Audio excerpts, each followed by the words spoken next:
الحمد لله رب العالمين الذي خلق من الماء بشرا فجعله نسبا وصهرا. أشهد أن لا إله إلا الله وحده لا شريك له، وأشهد أن محمدا عبده ورسوله الذي بلغ الرسالة وأدى الأمانة ونصح الأمة وجاهد في الله حق جهاده،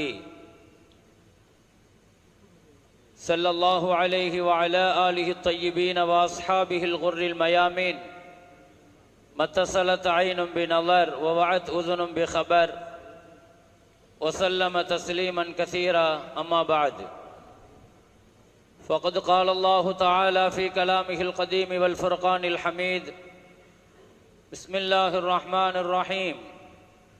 يا أيها الذين آمنوا إن من أزواجكم وأولادكم عدوا لكم فاحذروهم، وإن تعفوا وتصفحوا وتغفروا فإن الله غفور رحيم. قال نبينا وحبيبنا وشفيعنا وقائدنا وأسوتنا محمد رسول الله صلى الله عليه وسلم: إن من أحب الرجال من إذا دخل بيته فرحت زوجته وأولاده. صدق نبينا وحبيبنا وشفيعنا محمد رسول الله صلى الله عليه وسلم. அளவற்ற அருளாளன், நிகரில்லா அன்புடையவன், எல்லாம் வல்ல அல்லாஹுவின் பெயரை கொண்டு ஆரம்பம் செய்கிறேன். உயிருக்கு உயிரான உயிரிலும் மேலான கண்மணியான காத்தமுல் அம்பியா சையீதுல் அத்கியா தாஜுல் அவுலியா ஹபீபுனா ஷஃபீஉனா ரசூலுல்லாஹி ஸல்லல்லாஹு அலைஹி வஸல்லம் அவர்கள் மீதும், அவர்களின் பரிசுத்தமான தோழர்கள், பரக்கத்தான குடும்பத்தார்கள், பாக்கியமான உம்மத்தினர்கள், சபை நிறைந்திருக்கிற நம் அனைவர்கள் மீதும் அல்லாஹுவின் பேரருளும் பேரன்பும் வந்து சேரட்டுமாக. சென்னை மாவட்ட ஜமாஅத்துல் உலமா சபை நடத்துகிற மாபெரும் இந்த திருக்குர்ஆன் மாநாட்டிற்கு தலைமையேற்று நடத்தி கொண்டிருக்கிற சங்கைக்கும் மரியாதைக்கும் உரிய தலைவர் அவர்களே, சங்கை மிக்க மூத்த உஸ்தாதுமார்களே,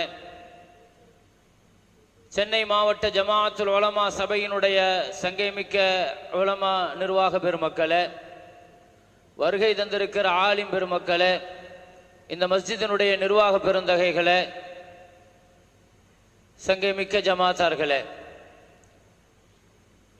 ரமலானுடைய மாதத்தில் திருக்குர்ஆன் மாநாடு என்ற வார்த்தையை நாம் கேள்விப்படுகிற பொழுது நமக்கு ஞாபகம் வருகிற ஒரு மிகச்சிறந்த ஆலிம் சங்கைக்குரிய தர்வேஷ் ரஷாதி ஹசரத் அவர்கள். அல்லாஹு தாலா அவர்களுடைய மன்னரை அல்லாஹ் பிரகாசமாக்கி வைப்பானாக. அல்லாஹ் அவர்களுக்கு மக்ஃபிரத்தை அல்லாஹ் வழங்கி அருள் புரிவானாக. எனக்கு முன்னால் சங்கைமிக்க உலமாக்கள் திருக்குர்ஆனை பல்வேறு கோணங்களில், திருக்குர்ஆனுடைய பல்வேறு ஆழமான கருத்துக்களை மிக அழகாக நேர்த்தியாக இங்கே பதிவு செய்து சென்றிருக்கிறார்கள்.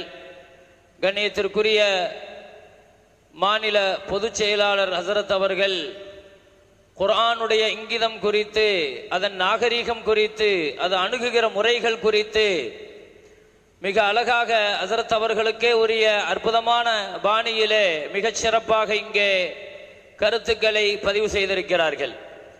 எனக்கு பின்னாலும் கூட இரண்டு முக்கியமான தலைப்புகளில் இரண்டு ஆளுமைகள் பின்னால் பேச இருக்கிறார்கள். எனவே இந்த மத்தியிலே திருக்குர்ஆன் அது போதிக்கிற அழகிய குடும்பம் என்ற தலைப்பிலே உங்களிடத்தில் ஒரு சில கருத்துக்களை பதிவு செய்வதற்காக நிறுத்தப்பட்டிருக்கிறேன். அதன் முன்னதாக, திருக்குர்ஆன் இந்த உம்மத்தின் பெரும் சொத்து. இது குர்ஆனுடைய சமுதாயம். அது இந்த குர்ஆன் தான் இந்த உம்மத்தை நெருக்கடியான காலகட்டத்தில் தன்னையும் பாதுகாத்து கொண்டு இந்த உம்மத்தையும் பாதுகாக்கிறது. ஆனால் அந்த குர்ஆனை அதன் பாதுகாக்கிற பொறுப்பை அல்லாஹ் ஏற்றிருக்கிறான். குர்ஆனுடைய ஹாஃபில் அல்லாஹ், இந்த உம்மத்தினுடைய ஹாஃபில் குர்ஆன். நாம தான் குர்ஆனுடைய ஹாஃபிலாக நாம் பேசிக்கொள்கிறோம். ஆனால் இந்த உம்மத்தை பாதுகாக்கிற ஹாஃபிலாக குர்ஆன் இருக்கிறது. அந்த குர்ஆனை பாதுகாக்கிற ஹாஃபிலாக ரப்புல் ஆலமீன் அல்லாஹ் இருக்கிறான். அது இந்த உம்மத்திற்கு கிடைத்த நாள் முதல் கொண்டு அது கடந்து வந்த பாதைகள் என்பது அவ்வளவு லேசாக இருந்ததில்லை.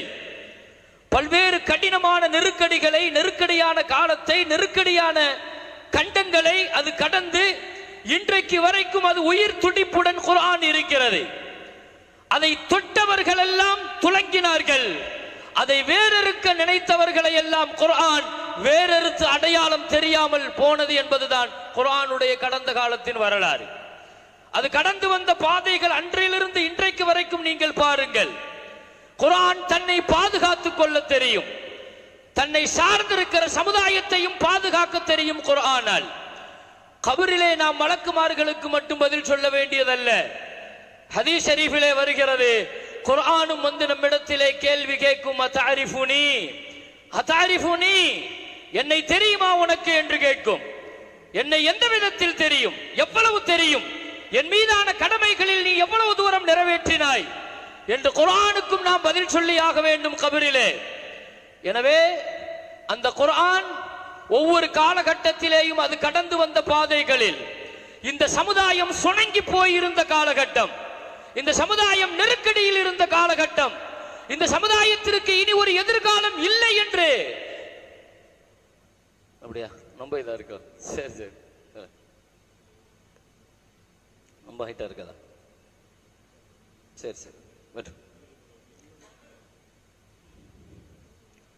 இந்த குர்ஆன் எப்படியான நெருக்கடிகளை எல்லாம் அது கடந்து வந்திருக்கிறது. இனி எதிர்காலம் இந்த குர்ஆனுக்கு கிடையாது என்றெல்லாம்.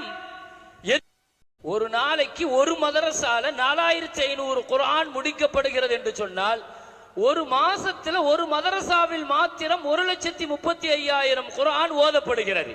இது ஒரு மதரசாவில். உலகம் முழுக்க நீங்கள் ஓதப்படுகிற குர்ஆனுடைய, எப்பொழுது அமெரிக்கால WGC கட்டடத்தை இடிச்சு அதுக்கு குர்ஆன் தான் காரணம்னு கையை நீட்டினாங்களோ, குர்ஆனுடைய வளர்ச்சி அமெரிக்கால அன்றைக்கு இருந்து தான் தொடங்க ஆரம்பிச்சிச்சு. அது எதிர்க்கிற இடத்திலிருந்து தான் வளரும் அது குர்ஆன். அது எதிர்க்க குர்ஆன் வளரும். அது குர்ஆனுக்கு இருக்கிற தனித்தன்மை. எனவே கடந்து வந்த பாதைகள் இந்த உம்மத்து பெற்றிருக்கிற பெரும் சொத்து குர்ஆன். நாம் அதை உணர்கிறோமோ இல்லையோ உணர வேண்டும் என்பதற்காகத்தான் இந்த சபை. அற்புதமான குர்ஆன், குடும்பவியல், அழகான குடும்பவியல், அதில் வழிகாட்டுதல். சமுதாயம் இன்னைக்கு குடும்ப விஷயங்கள்ல எந்த நிலையில இருக்குதுன்னு நான் சொல்லி நீங்கள் தெரிய வேண்டிய அவசியம் இல்லை. தலாக்குகளும் குலாக்களும் அழிந்து போயிருக்கிற இந்த காலகட்டத்தில் சர்வசாதாரணமாக சின்ன சின்ன பிரச்சனைகளை கூட எதிர்கொள்ள தெரியாமல் நம்முடைய இளவல்கள் போன வேகத்திலேயே மிக வேகமாக குடும்ப அந்த பின்னணியில் இருந்து, குடும்ப அந்த சூழலில் இருந்து வெளியே வர துடிக்கிற மிக மோசமான காலகட்டத்திலே இப்படியான ஒரு தலைப்பு தேவைதான் என்பதை நான் உணர்ந்ததோடு மாத்திரம் அல்ல, அதை உணர்ந்து தான் சபை எனக்கு இந்த தலைப்பை தந்திருக்கிறது. நீண்ட நேரங்கள் அல்ல, எனக்கு பின்னாலும் மிகச்சிறந்த ஆளுமைகள் பேச இருக்கிறார்கள், அவர்களுக்கான நேரங்கள் உண்டு. எனவே எனக்கு தரப்பட்ட நேரங்களில் மிகச்சரியாக நான் இன்னும் 20 நிமிடத்தில் நான் நிறைவு செய்ய வேண்டும் என்கின்ற ஒரு நெருக்கடி நிலையோடு 20 நிமிடத்தில் குர்ஆன் முன்வைக்கிற குடும்ப வாழ்க்கையினுடைய கைடன்ஸ், வழிகாட்டுதல் என்ன, அது கொடுக்கிற கவுன்சிலிங் என்ன, உலகத்தில் குடும்ப வாழ்க்கைக்கான கவுன்சிலிங்கை நம்ம யார்கிட்டையும் போய் தேடி நிற்க வேண்டிய தேவை இல்லை என்கின்ற அளவுக்கு குர்ஆன் முழுக்க குடும்ப வாழ்க்கையினுடைய வழிகாட்டுதலை நிறைய சொல்லுகிறது. வணக்கங்களை பற்றி பேசியதை விட குர்ஆன் வாழ்க்கையை பற்றி தான் நிறைய பேசு. குர்ஆன் முழுக்க நீங்கள் தேடி பாருங்கள். தொழுங்கள் என்று இருக்கும், நோன்பு வையுங்கள், நோன்பு கடமை, ஜகாத் கொடுங்கள், ஹஜ் செய்யுங்கள், அது எப்படி செய்ய வேண்டும், எப்படி கொடுக்க வேண்டும், இதையெல்லாம் முஹம்மது ஸல்லல்லாஹு அலைஹி வஸல்லம் விளக்குவார்கள். ஆனால் குடும்ப வாழ்க்கையை பொறுத்தவரையில அது ஏற்படுகிற எங்கெல்லாம் குடும்ப வாழ்க்கைக்கான கீறல்கள் விழுமோ அந்த கீறல்களை மிகச் சரியாக எப்படி அணுகி அதை சரி செய்வது என்பதற்கான நல்ல ஆலோசனைகளை அல்லாஹ்வே சொல்கிறான். உச்சகட்டமாக துல்ஃபிகார் ஒரு வார்த்தை குர்ஆனுக்கு அப்படி ஒரு விளக்கத்தை அற்புதமாக சொல்லுவார். குடும்ப வாழ்க்கைக்கு அல்லாஹு தஆலா கணவன்மார்களை பார்த்து ஒரு வார்த்தை சொல்கிறான், வஆஷிருஹுன்ன பில் மஅரூஃப், பெண்களுக்கு ரொம்ப சந்தோஷமான மகிழ்ச்சியான நல்ல வாழ்க்கையை கொடுங்கன்னு அல்லாஹ் ரெக்கமெண்ட் பண்றாங்கிறாங்க. அல்லாஹ் ஷஃபாஅத் செய்யறானாம். அந்த வார்த்தையை அவர் அழகாக சொல்கிறார். எனவே குடும்ப வாழ்க்கையின் அத்துணை விஷயங்களையும் மிக தெளிவாக குர்ஆன் நிக்காஹில் இருந்து ஆரம்பிக்கிறது. குடும்ப வாழ்க்கையின் உள்ளே என்ட்ராகிற அந்த நிக்காஹுக்கு குர்ஆன் 3 வார்த்தையை பயன்படுத்துகிறது. நிக்காஹ், உக்தத்து, மீசாக். அல்லாஹ் குர்ஆன்ல 3 வார்த்தையை பயன்படுத்துறான். நிக்காஹ்ங்கிற வார்த்தை, உக்தத்து ஒப்பந்தம்ங்கிற வார்த்தை, மீசாக்கன் கலீலா அது கனத்த கெட்டியான ஒப்பந்தம். அது உலகத்தில் எந்த உறவும் பாருங்க, அது என்ன நெருக்கடி வந்தாலும் அது உடையாது. பாப்பாவுக்கும் பிள்ளைக்கும் சண்டை வந்தாலும் மௌத்து வரைக்கும் பாப்பா தான், இல்லையா? சகோதரர்களுக்கு மத்தியில சண்டை வந்தாலும் சகோதரர்கள் தான். இது மீசாக்கன் கலீலாங்கிறான். இது கனமான கனத்த ஒப்பந்தம் என்று அல்லாஹு தஆலா சொல்கிறான். நிக்காஹ்ங்கிற வார்த்தை இருக்குது பாருங்க, அந்த வார்த்தையினுடைய பொருளை நீங்க டிக்ஷனரியில தேடினா அரபு மொழியில 13 கோடி வார்த்தைகள் இருக்குது. ஒரு விஷயத்திற்கு சரியாக பொருந்தி போகிற ஒரு வார்த்தையை அரபு மொழி மாதிரி உலகத்துல வேற எந்த மொழியும் போய் தொட முடியாது. இது அரபு மொழிக்கு இருக்கிற தனித்தன்மை. அதனால தான் அல்லாஹ் குர்ஆனுக்கான அரபு மொழியை உலகத்துல தேர்ந்தெடுத்தான், எத்தனையோ மொழிகளுக்கு மத்தியில. நிக்காஹ்ங்கிற வார்த்தையை நீங்க டிக்ஷனரியில போய் பார்த்தீங்கன்னா 3 அர்த்தத்தை போட்டிருப்பாங்க அகராதியில. வானத்திலிருந்து பொழிகிற மழை அது மண்ணோடு கலக்கிறது பாருங்க, ஒன்றோடு ஒன்று கலந்துரு, மண்ணும் மலையும் கலக்கிற இந்த காட்சிக்கு பெயர் நிக்காஹ்னு எழுதி வைப்பாங்க. இரண்டாவது, கண்ணோடு தழுவுகிற தூக்கமும் கண்ணும் தூக்கமும் தழுவுகிற இந்த காட்சிக்கு பெயர் நிக்காஹ். மூணாவது, தனாக்ககத்தில் அஷ்ஜார், மரக்கிளைகள் ஒன்று இன்னொன்றோடு சேர்ந்து அசைகிற காட்சிக்கு பெயர் நிக்காஹ். மூன்றுமே வாழ்க்கைக்கான பாடத்தை சொல்லும். மூன்றுமே வாழ்க்கைக்கான மிக தெளிவான பாடத்தை சொல்லும். மண்ணும் மலையும் எப்படி ஒன்றோடு ஒன்று பின்னி பிணைந்ததோ அப்படி கணவன் மனைவியின் வாழ்க்கை. தூக்கம் தழுவுகிற தூக்கம் என்பது நிம்மதியின் அடையாளம், நிம்மதி தருகிற வாழ்க்கை. மரக்கிளைகள் ஒன்று இன்னொன்றோடு சேர்ந்து அசைய வேண்டுமானால் ஒரு கிளை வளைந்து கொடுத்தால் மாத்திரம்தான் இன்னொரு கிளை சாய்ந்து அசைய முடியும். வாழ்க்கையின் தத்துவங்களை நிக்காஹ் என்ற வார்த்தையில் மிக தெளிவாக பதிவு செய்திருக்கிறது குர்ஆன். குடும்ப வாழ்க்கைக்குள் உள்ளே நுழைவதற்கு 3 வார்த்தைகளை குர்ஆன் பயன்படுத்துகிறது. சின்ன சின்ன விஷயங்கள், நிக்காஹில் இருந்து, மகரில் இருந்து, வலியில் இருந்து, வலிமாவில் இருந்து எல்லாம் பேசுது குர்ஆன். பேசாத துறை மகரை பத்தி மாத்திரமே 3 இடத்துல பேசுது. அது மனமுவந்து கொடு என்று ஒரு இடத்தில் சொல்கிறது. நீ கொடுப்பதற்கு பொற்குவியிலே கூட பொருத்தமானது என்று சொல்கிறது. மூணாவது ஒரு இடத்துல சொல்லுது, நீ வாக்கு கொடுத்துட்டா மகர நிறைவேற்று என்பதற்கு ஃபலம்மா கல்லா மூசல் அஜல, மூசா நபி கொடுத்த மகரை அவர் நிறைவேற்றித்து தான் தன் மனைவியை கூட்டு போனார்னு குர்ஆன் சொல்லுது. மகர பத்தியே 3 இடத்துல பேசுது குர்ஆன். மகர் என்று வருகிற பொழுது 3 இடத்தில் பேசுகிறது. மூசா அலைஹிஸ்ஸலாம் வச்ச மகர் என்ன தெரியுமா? அந்த நிக்காஹ் அற்புதமான நிக்காஹ். உலகத்தில் அல்லாஹ் ஒரு சம்பந்தத்தை எப்படி தேர்வு செய்யணும்ங்கிறத மூசா நபியினுடைய வரலாறு அல்லாஹ் சொல்லுவான். இன்ன கைர மனிஸ்தஜர்தல் கவியுல் அமீன். ஷுஐப் நபியினுடைய மகள் வந்து சொல்லுவா பாப்பாட்ட, பாப்பா ஒரு நல்ல ஒரு ஆள் கிடைச்சிருக்கிறாரு, அந்த ஆளு நல்ல நாணயமான ஆளு, உடல் ஆஃபியத்தான ஆளு, நம்பிக்கைக்குரியவரு. வேலைக்கு தான் அந்த அம்மா சொல்லுச்சு. ஷுஐப் நபி முடிவு பண்ணிட்டாரு, இவரை மாப்பிள்ளை ஆக்கிற வேண்டியதுதான். காலை இன்னி உரிதான் உன்கி அக்க பேச்சுவார்த்தை வந்தாரு, பார்த்தா நல்ல ஆளுன்னு சொல்றீங்களாமா, சரி பேச்சுவார்த்தை நடத்திரும். மூசா நபியும் ஷுஐப் நபியும் மாமனார் ஷுஐப் நபி. அதுதான் குர்ஆன் பேசுது. குர்ஆனுடைய உறவுகளை பார்த்தீங்கன்னு வைங்க, அல்லாஹு அக்பர். சகோதரர்களுக்குள்ள உறவு என்னங்கிறத சூரா யூசுஃப்ல பேசும். ஒரு தந்தை பிள்ளைக்குள்ள உறவு என்னங்கிறத குர்ஆன் பேசுது. ஒரு தந்தை மகனுக்குள்ள உறவு, தந்தை காஃபிராக மகன் முஸ்லிமாக இருந்தா இப்ராஹிம் அலைஹிஸ்ஸலாம் ஆசர் மாதிரி, தந்தை முஸ்லிமாக மகன் காஃபிராக நூஹ் நபி அவருடைய மகன் எப்படி நடக்கணும், எப்படி நடக்கணும் குர்ஆன் பேசுது. அண்ணன் தம்பிகளினுடைய உறவுகள், மூசா அலைஹிஸ்ஸலாத்துடைய விஷயத்துல சகோதரியை பத்தி வக்காலத்திலே குத்திஹி குஸ்ஸிஹி, அண்ணன் சகோதரி பத்தி பேசுது, தம்பி சகோதரியை பத்தி பேசுது. உலகத்தில் உறவுகள் பெரிய பலம். அதனால தான் ஃபிரௌன்ட்ட போன் மூசா நபிகிட்ட சொன்னப்ப மூசா நபி என்ன கேட்டாங்க தெரியுமா? மூசா நபி கேட்டாங்க, வஹ்லுல் உக்ததம் மின் லிசானி யஃப்கஹு வஜஅல் லீ வஸீரம் மின் அஹ்லி, என் குடும்பத்தில இருந்து ஒரு அமைச்சரை எனக்கு பக்கபலமா கொடுன்னு கேட்கிறாரு. ஏன் யாரையாவது கொடுன்னு கேட்கலாம் தானே? குடும்பம்ங்கிறது பலம்ங்க, துணை அது. ஆனா பல நேரங்கள்ல அது பலாயாவும் மாறும். அது குடும்பமே பெரிய வினையாகவும் மாறும். உஸ்மான் ரலியல்லாஹு அவங்களுக்கு வினையா மாறுச்சு குடும்பம். குடும்பத்துக்காரங்களுக்கு ஆட்சி அதிகாரத்தை கொடுத்தா துணையாக பக்கபலமா இருப்பாங்கன்னு நினைச்சுதான் கொடுத்தாங்க. ஆனா இருக்கிற ஆளுநர்கள் பூராவுமே அந்த தெனாவுட்டுல தைரியத்துல தப்பு செய்ய ஆரம்பிச்சுட்டாங்க. கடைசியில் உஸ்மான் ரலியல்லாஹுடைய கொலையில போய் தான் அது முடிஞ்சிச்சு. அது குடும்பம் நிறைய பேர்களுக்கு சரியா அமையறதில்லை. ஹாரூன் அலைஹிஸ்ஸலாத்தை என் குடும்பத்தில் இருந்து எனக்கு கொடுன்னு கேட்கிறாங்க. ஹாரூன உஸ்துது பிஹி அஸ்ரி, சரின்னு அல்லாஹ் சொன்னான். பின்னால ஒரு கட்டம் அதே வரலாறு பயணிக்கும். சூரத்து தாகால கடைசி அண்ணன் தம்பிகளுக்கு மத்தியில சண்டையில வந்து நிற்கும். அப்படியே வந்து மூசா அலைஹிஸ்ஸலாம் தாடியை பிடிச்சு தூக்கிடுவாரு. யார? ஹாரூன் அலைஹிஸ்ஸலாத்தை. அஃபஅஸைத அம்ரி, தௌராத் வேதத்தை வாங்கிட்டு போன உடனே என்ன பொறுப்பு கொடுத்துட்டு போனா அத்தனை பேர் பூரா ஷிர்க் வச்சிட்டு இருக்கிறான், என்ன பண்ணிட்டு இருந்தீங்கன்னு கேட்டாங்க. அவர் என்ன சொன்னார் தெரியுமா? குர்ஆன் அழகா பதிவு செய்யுது. இப்ன உம்மி இப்ன அகி, என் சகோதரரின் மகனே. இந்த இடத்துல இந்த வார்த்தை ஏன் சொல்லணும்? இந்த சொந்தத்தையும் இந்த உறவையும் இந்த இடத்துல ஏன் சுட்டி காட்டணும்? ஞாபகப்படுத்துறாங்க. சொந்தக்காரன் வேணும், குடும்பத்துக்காரன் வேணும் தானே நீங்க கேட்டீங்க. குடும்பத்தில் பிணக்குகள் வருகிற பொழுது, சண்டைகள் வருகிற பொழுது, உறவுகள், அவர் யாருப்பா, அவர் நம்ம மாமா, அவர் யாரு, நம்ம மச்சான், அப்படி பேசாத நம்ம சொல்லுவோம் இல்லையா? ஃபாத்திமா ரலியல்லாஹு அன்ஹாவுக்கும் அலி ரலியல்லாஹுக்கும் மனக்கசப்பு. குடும்பத்தில் கொஞ்சம் சண்டை வந்துருச்சுன்னு வைங்க.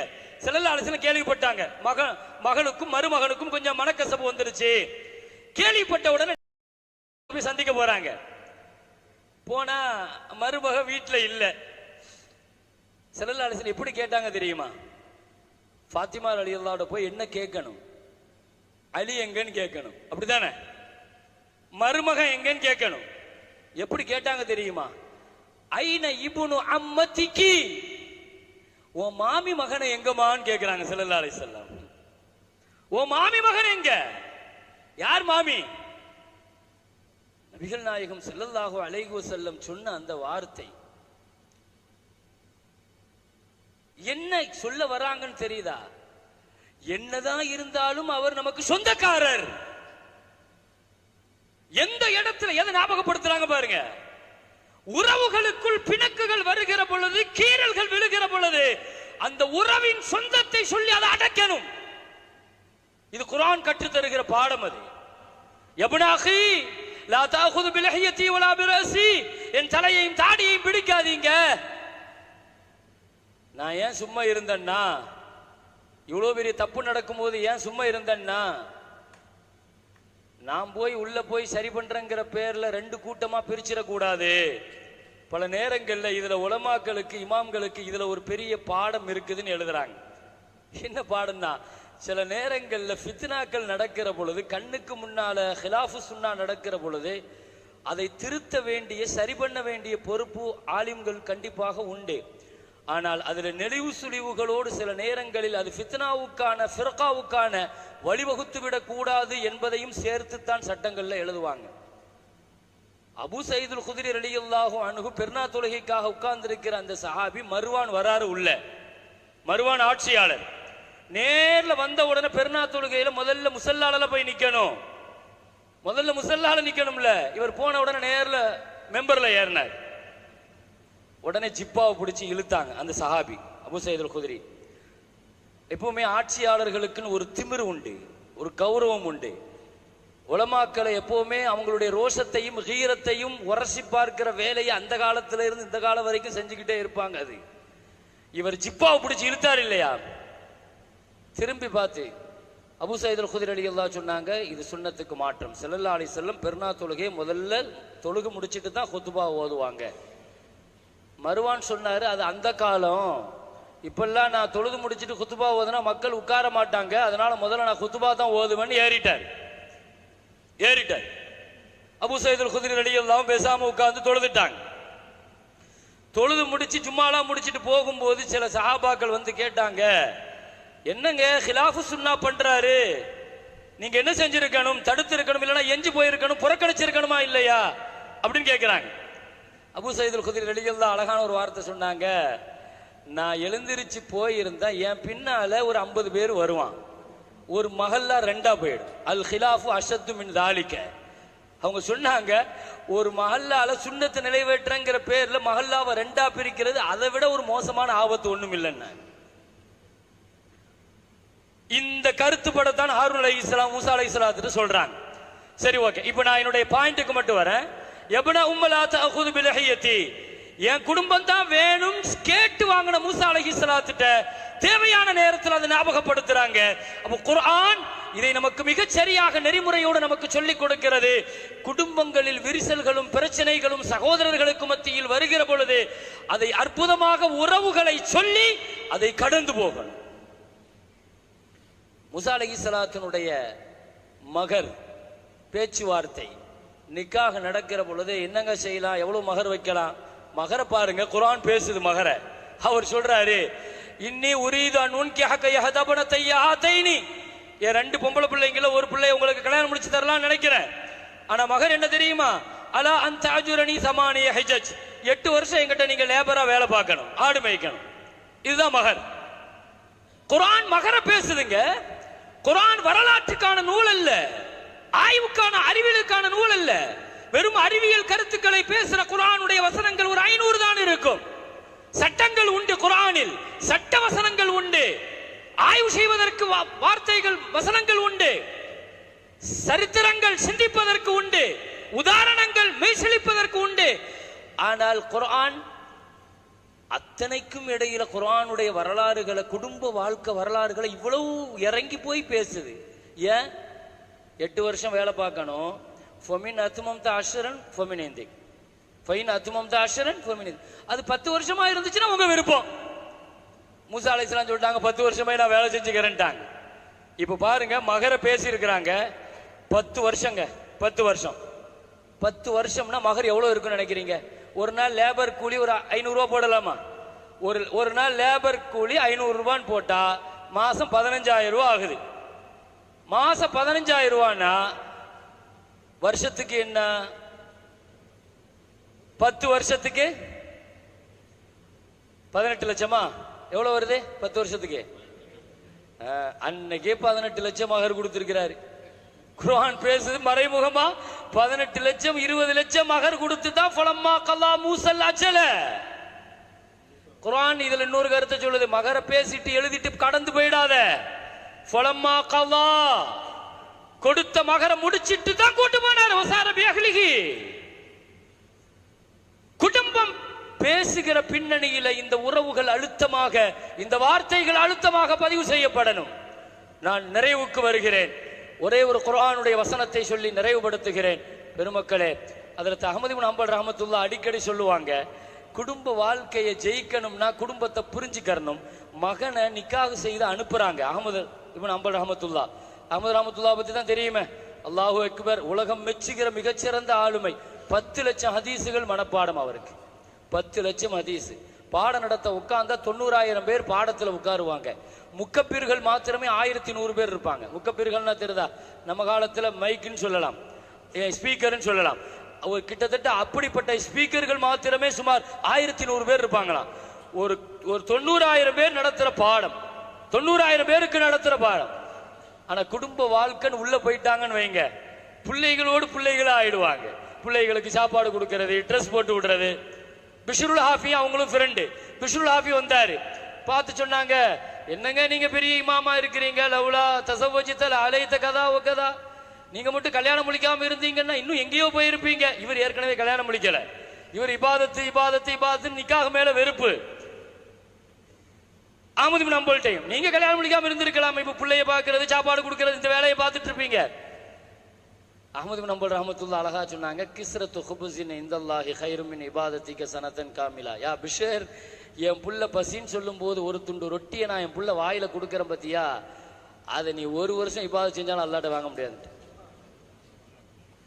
குடும்பம்னா என்ன, பிள்ளைகள்னா என்ன, குடும்ப வாழ்க்கைனா என்ன? 10 லட்சம் ஹதீஸ மனப்பாடமா வச்சிருக்கிற இமாம் அஹ்மது பின் ஹம்பல் ரஹ்மத்துல்லாஹ் சொன்ன வார்த்தை. மகனை நிக்காஹ் செய்து அனுப்பும் போது பிள்ளைகிட்ட ஒரு வார்த்தை சொல்லுவாங்க, மகனே உங்க அம்மாவோட நான் வாழ்ந்திருக்கிறேன், லபிசனா இஷ்ரீன சனா மக்தலஃப்னா, எங்களுக்குள்ள குடும்ப வாழ்க்கையை பத்தி தெரிஞ்சுக்கோ, நாங்க 20 வருஷம் குடும்பம் நடத்தினோம், எங்களுக்குள்ள சண்டையே வந்ததில்லை அப்படின்னா. 20 வருஷம் குடும்பம் நடத்தி இருக்கிற சண்டை வந்ததில்லை. ஒருத்தர் போய் கேட்டாரு, அது எப்படிங்க 20 வருஷம் உங்க ஒரு நாளைக்கு ஒரு விதவிதமா சண்டை நடந்துட்டு இருக்கு, நீங்க எப்படி குடும்பம் நடத்துறீங்க எப்படி கேட்டாங்க. அது ரசூலுல்லாஹ்வுடைய ஒரே ஒரு சுன்னத்து தான், இதா கலிப்து ரலியத் வ இதா கலிபத் ரலியத்து. நான் கோபமா இருக்கும்போது என் மனைவி கோவப்பட மாட்டேன், அவங்க கோபமா இருக்கும்போது நான் பேச மாட்டேன்ட்டேன். எவ்வளவு அழகான சிம்பிளான ஒரே ஒரு சின்ன வழிகாட்டுதல். மகனை நிக்காஹ் செய்து அனுப்பும் போது ஒரு 10 அறிவுரை சொல்லுவாங்க. மகனே குடும்பம்னா என்ன, எப்படி இருக்கும், பெண்களுக்கு சில உடல் ரீதியான பலகீனமான சில நாட்கள் இருக்குது, அல்லாஹ்வே அந்த நாட்கள் அவங்க மேல தள்ளுபடி செஞ்சு இரக்கம் காட்டுறான், நீயும் இரக்கமா நடந்துக்கறணும் அந்த ஹைதுடைய நாட்கள்ல, இப்படி நிறைய சொல்லுவாங்க. பெண்களை பொறுத்த வரைக்கும் நீ அக்கறையா இருந்தா மட்டும் போதாது, அவங்க தஸ்ரீஹ், நீ பிரியமா இருக்குங்கிறத வாயில சொல்லிக்கிட்டே இருக்கணும், அது வாயில வெளிப்படுத்தணும், இப்படி நிறைய சொல்லுவாங்கன்னு வைங்களேன். ஒரு 10 சொல்லிட்டு இருக்கும் போது ஒரு வார்த்தை சொல்லுவாங்க, இன்னல் பைத்த மம்லகத்துல் உன்சா, வீடுங்கிறது பெண்ணு ஆட்சி செய்யற இடம், அது நீ அங்க போய் ஆட்சி அதிகாரத்தை கையில எடுத்துறாங்க. செருப்பை கலட்டும் போது உன் பொறுப்பையும் கலட்டிட்டு உள்ள போ. வீட்டுக்குள்ள நுழையும் போது அழகான ஒரு வார்த்தை ஸல்லல்லாஹு அலைஹி வஸல்லம் சொன்னாங்க, இன்ன மின் அஹப்பிர் ரிஜால், அல்லாஹ்வுக்கு ரொம்ப பிரியமான ஆள் யார் தெரியுமா, மன் இதா தகல பைத்தஹு, அவர் வீட்டுக்குள்ள நுழைஞ்சா ஃபரிஹத் ஜௌஜத்துஹு வ அவுலாது, அவர் மனைவியும் மக்களும் சந்தோஷப்படுவாங்களாம். வீட்டை இப்படி வச்சிருந்தாருன்னா சந்தோஷம்னு அர்த்தம். ஸல்லல்லாஹு அலைஹி வஸல்லம் சொன்னாங்க, இன்ன மின் அஷர்ரி ரிஜால், அல்லாஹ்வுக்கு ரொம்ப பிரியமா அல்லாஹ்வுக்கு ரொம்ப கோபமான ஆள் யார் தெரியுமா, இதா தகல பைத்தஹு இஹ்தம்மத் ஜௌஜத்து வ ஹர்ப அவுலாது, உள்ள நுழையும் போதே மனைவிக்கு கவலை வருது, பிள்ளைங்க தூரமா போய் தள்ளி நிப்பாங்க. இன்னைக்கு நிறைய பேருக்கு ஞாயிற்றுக்கிழமை வந்துட்டா அந்த அம்மா பையனை கூப்பிட்டு சொல்லுறே, இன்னைக்கு வீட்டுல இருப்பார் அந்த ஆளு, நீ அவரை டென்ஷன் ஆக்கி விட்டுறாத, அவரை கோவையே படுத்தி விட்டுறாதரா நீ சொல்லி முதல்லயே சொல்லி வச்சிடும். ஏன்னா இவர் வீட்டை எப்படி ராணுவ கேம்ப் மாதிரி தான் வச்சிருப்பாரு. உள்ள நுழையும் போதே வெளியெல்லாம் விட்டு கொடுத்துட்டு வந்துருவாரு, வெளியாம அதை பேசுவான் இதை பேசுவான். இவர் ஈகோவை போட்டு பார்க்கிற இடம் பூரா குடும்பம் தான். ஆனா அல்லாஹ் சொல்றான், ரசூல் சொன்னாங்க, நீ ஈகோவை விடுற இடம் குடும்பம்ங்கிறான். ஸல்லல்லாஹு அலைஹி வஸல்லம் சொன்ன வார்த்தை தானே. நான் பல தடவை தோக்குறேன்ல சொன்னாங்க, என் மனைவி விட்டு தோக்குறேங்கிறாங்க. இன்னி உஹிப்பு அன் அகூன மக்லூபன் கரீமா, அது கண்ணியமான தோல்வியாக நான் நினைக்கிறேன் நாங்க ஸல்லல்லாஹு அலைஹி வஸல்லம். நடுராத்திரி ரசூலுல்லாஹ்வோடு ஆயிஷா அம்மா படுத்திருக்கிற பொழுதே அபு நசையில வருது, திடீர்னு ஆயிஷா அம்மாவுக்கு ஒரு நினைப்பு வருது, ரசூலுல்லாஹ் வேற ஏதாவது மனைவிமாருக்கு வீட்டுக்கு போயிருப்பாங்களோ, ராத்திரி இருட்டுல திடீர்னு கையை வச்சு அப்படியே தலாவுனாங்க. ரசூலுல்லாஹ்வுடைய முகத்துல விழுந்துட்டு, ஸல்லல்லாஹு அலைஹி வஸல்லம் முகத்துல விழுந்த உடனே ஸல்லல்லாஹு அலைஹி வஸல்லம் முழிச்சிட்டாங்க. கேட்டாங்க, ஆயிஷா ஜாக்கி ஷைத்தானுக்கி, உன் ஷைத்தான் உங்ககிட்ட வந்துட்டானான்னு கேட்டாங்க. உன் ஷைத்தான் உங்ககிட்ட வந்துட்டானா? என்ன சொல்லி இருக்கலாம்? அந்த அம்மா அதே ஸ்பீட்ல பதில் கொடுத்தாங்களா, அமாலக்க ஷைத்தான், உங்கள்கிட்ட ஷைத்தான் இல்லையான்னு கேட்டாங்க. யாரை பார்த்து?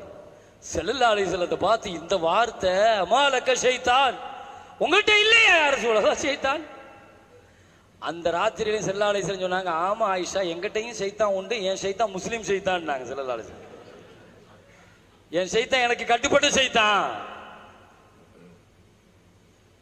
நம்மளை பார்த்து ஷைத்தான் மனைவி சொன்னா விடுவோமா? குடும்பம் ரெண்டாயிடும். என்ன அல்லாஹ் அழகா சொல்லுவான், இன்ன மின் அஸ்வாஜிக்கும் அவுலாதிக்கும், உங்க மனைவிமார்கள் உங்க மக்கள் சில நேரங்கள்ல அதுவல்லக்கும், உங்களுக்கு எதிராக, உங்களுக்கு தீனின் எதிரியாக வந்து நிற்பார்கள். நான் இதை சொல்லி முடிச்சுக்கிறேன், தீனின் எதிரிகளாக வந்து நிற்பார்கள். அப்படி சில நேரங்கள்ல பிரச்சனைகள் வருகிற பொழுது அல்லாஹ் எவ்வளவு அழகா பரிந்துரை கொடுக்கிறான் பாருங்க. இன்தாஃபு வதஸ்ஃபஹு வதக்ஃபிரு, மன்னிக்கிறதுக்கான எத்தனை வார்த்தை இருக்குதோ அத்தனை வார்த்தையும் அல்லாஹ் பயன்படுத்திட்டாங்க. அஃபு, சஃபஹ், கஃப்ர, மக்ஃபிரா, இந்த 3 வார்த்தைக்கு அர்த்தம் என்ன தெரியுமா? அஃபுனா மன்னிக்கிறது, சஃபஹ்னா அதை மறந்து அதனுடைய அசரு கூட இதயத்தில் இல்லாம என்ன செய்யறது, கடந்து போறது. 3வது ஒண்ணு இருக்குது மக்ஃபிரத்து, அது என்னன்னா அந்த குறையை மறைக்கிறது. மன்னிக்கிறது, மறக்கிறது, மறைக்கிறது. இந்த மூணையும் அல்லாஹ் குடும்ப வாழ்க்கைக்கு சொல்கிறான். மிக அற்புதமான வழிகாட்டுதலை தந்த இந்த குர்ஆனுடைய இந்த ஆளுமை மிக்க வழிகாட்டுதலை குடும்ப வாழ்க்கைக்கு நாம் எடுத்து ஏற்று நடக்க எல்லாம் வல்ல ரப்புல் ஆலமீன் அல்லாஹ் தௌஃபீக் செய்வானாக. வ ஆகிரு தஅவானா அல்ஹம்துலில்லாஹி ரப்பில் ஆலமீன். அஸ்ஸலாமு அலைக்கும் வ ரஹ்மத்துல்லாஹி வ பரகாத்துஹு.